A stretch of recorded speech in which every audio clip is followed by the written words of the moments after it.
La ilaha illallah, la ilaha illallah, la ilaha illallah, ma lana rabbun siwa. Wali Songo adalah manusia pilihan Allah Subhanahu wa Ta'ala yang dengan kelembutannya dan dengan kebijakannya dan dengan kecerdasannya Islam tersebar ke penjuru dunia.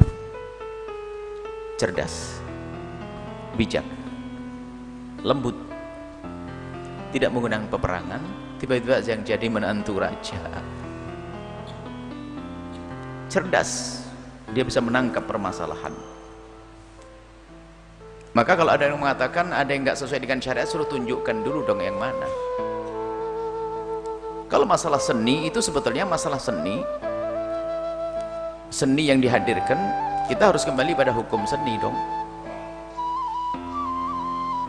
Ada masa-masa transisi, masa untuk merubah. Ada prestasi besar kok beliau-beliau di dalam urusan pewayangan itu. Ada masanya pewayangan boleh digunakan pada waktu itu karena tujuannya adalah untuk dakwah, karena orang pada senang dengan wayang waktu itu. Cuman ada yang perlu kita pahami, mereka para wali yang mencetuskan pewayangan itu karena wayang itu sudah ada sebetulnya.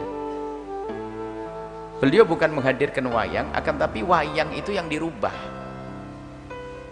Sebuah contoh saja loh itu. Jadi wayang itu dirubah. Jadi kita husnudon dulu bahwasanya wali itu akan berbuat dengan ilmu, dengan kearifan, kebijakan dan seterusnya. Hanya apakah yang dilakukan wali saat itu bisa diterapkan saat ini permasalahan lain. Jadi wayang itu adalah sudah ada, karena pada zaman itu adalah masalah Hindu-Buddha. Kepercayaan kepada dewa-dewi itu menjadi kepercayaan sudah di masyarakat mayoritas Indonesia saat itu. Dengan peninggalan-peninggalan Borobudur, Prambanan dan sebagainya, itu kan ada hubungannya dengan dewa-dewi, sesembahan-sesembahan. Jadi kisah tentang Bharatayuda, Ramayana, semuanya itu memang kisah dalam Hindu-Buddha ada. Kisah-kisah dalam agama-agama yang sebelum datangnya Islam itu ada. Dan itu sudah mengakar sekali. Dan orang awam diajak dialog, tidak semuanya faham dan tidak semuanya bisa.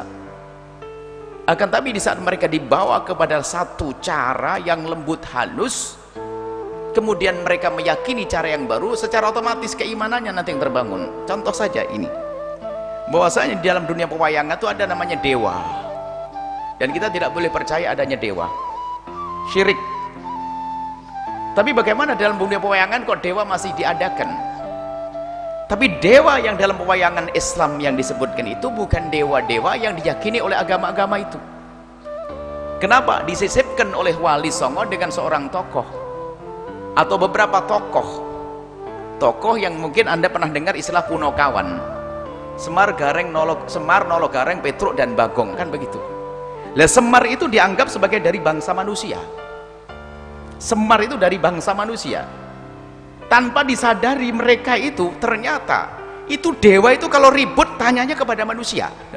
Sebetulnya ini dihilangkan supaya tidak mengagungkan yang mana dewa-dewi. Dewa ini kalau sudah ribut itu Narada sama Betara Guru, kalau sudah ribut semuanya nanti turunnya kepada manusia. Ini sebenarnya kan direndahkan tanpa sadar, sehingga nggak ada lagi dewa. Kenapa? Kalahnya sama manusia. Ketemu seorang Semar yang bijak, beres. Itu langkah awal untuk menghilangkan bahwasanya dewa itu nggak bisa dituhankan. Ini sebuah contoh saja. Akan tapi ini adalah marhalah, satu fase, satu masa dakwah zaman itu. Dan memang Allah itu akan mengirim ulama setiap zaman, seperti Nabi Allah kirim setiap zaman sesuai dengan zamannya. Waktu itu dunia pewayangan jago. Bagaimana syair-syair mereka, Sunan Bonang dengan syair-syairnya yang Masya Allah sesuai dengan zamannya. Hanya apakah hari ini Buya Yahya harus main wayang, itu kan babnya beda. Ini cerita yang beda. Cuma gini loh cara membangun husnudon semacam itu. Biarpun setelah itu dunia pewayangan masih terus berkembang, akan tapi lihat, ini sebagai sarana saja bagi mereka untuk memindahkan sehingga tidak semua ulama bisa ndalang kok. Tapi yang perlu ya difahami bahasanya itu meruntuhkan tentang keyakinan tentang dewa dewi, tentang dewa dewi. Baik, ini sebuah contoh saja. Maksudnya banyak hal yang dihadirkan para ulama-ulama dalam berdakwah itu adalah indah dan penuh kebijakan. Mereka orang-orang besar, arifin billah, berkat ketulusan mereka lihat dakwah tersebar. Anda punya kakek itu adalah beriman karena mereka para wali songo, organisasi ulama yang indah, ya. Jadi gini, kalau memang ada orang mendustakan, kalau memang ada kesalahan satu dua dalam cara, memang mereka bukan nabi, kalau ada ijtihad yang salah. Di zaman para sahabat sendiri kan ada ijtihad, sampai terjadi konflik Sayyidina Imam Ali dengan Muawiyah, dan ada konflik, ada ijtihad di sana kok. Kalau dianggap ada ijtihad yang salah, mereka berusaha, tapi tidak harus kita nafikan lalu kita rendahkan. Kita ini kadang-kadang tidak bisa menghargai perjuangan orang dahulu, bahkan menafikan enggak ada, bahkan mukul rata seolah jadi syirik semuanya. Bagaimana kata yang mengislamkan mereka orang yang semula menyembah berhala itu siapa? Dengan cara yang indah, raja-raja ditundukkan, nggak pakai teriak,